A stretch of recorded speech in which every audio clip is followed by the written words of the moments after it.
Rita Virginia Ginamang, mahasiswa Universitas Nusa Tenggara, prodi PGSD. Di sini saya ditugaskan untuk membuat video praktikum IPA tentang gerak dan pesawat sederhana.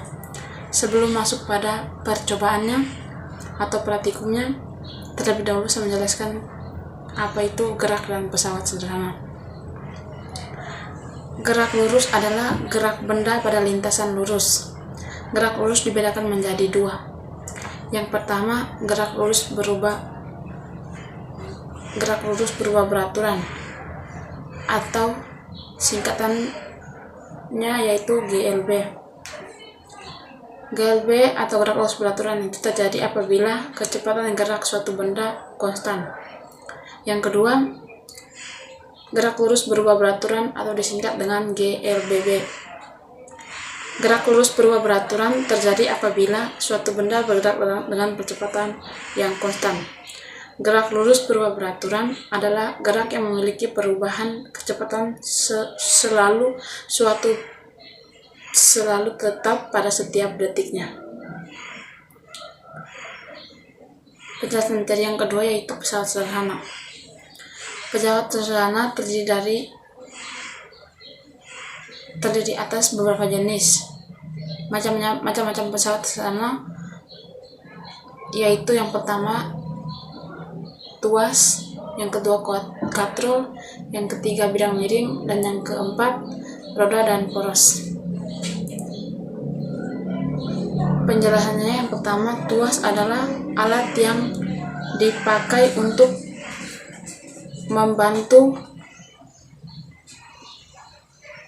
memudahkan pekerjaan seperti memindahkan barang atau benda yang berat. Yang kedua, katrol atau roda yang bisa berputar pada poros.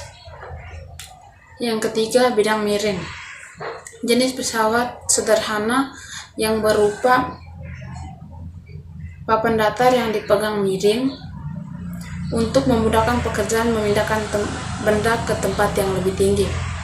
Dan yang terakhir, roda dan poros. Roda dihubungkan dengan poros. Saat roda berputar, maka poros juga ikut memutar. Contohnya saja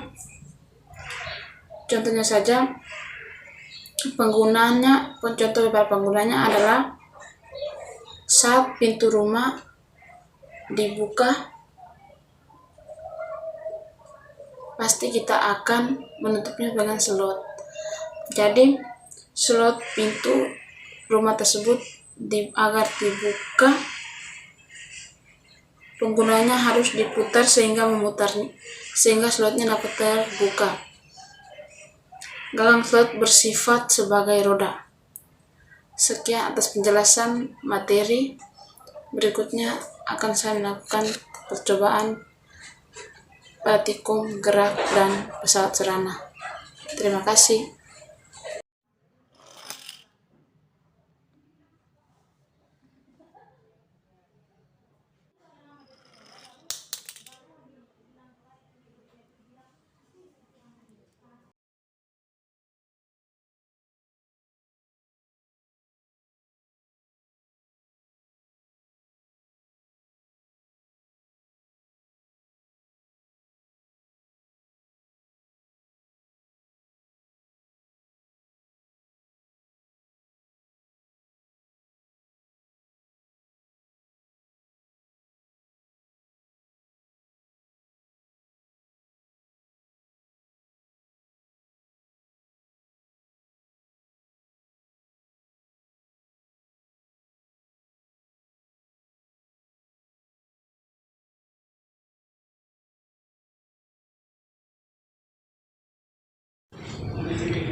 Pertama-tama, rangka terlebih dahulu dapat kita lihat apabila titik ketumpu kita letakkan di tengah-tengah papan, yang kedua sisinya diberi beban bermassa sama, maka keadaannya akan seimbang. Lain halnya ketika kita pindahkan titik tumpu mendekati titik beban, kita asumsikan sebelah beban yang sebelah kanan jadi kuasa, maka yang terjadi titik kuasa akan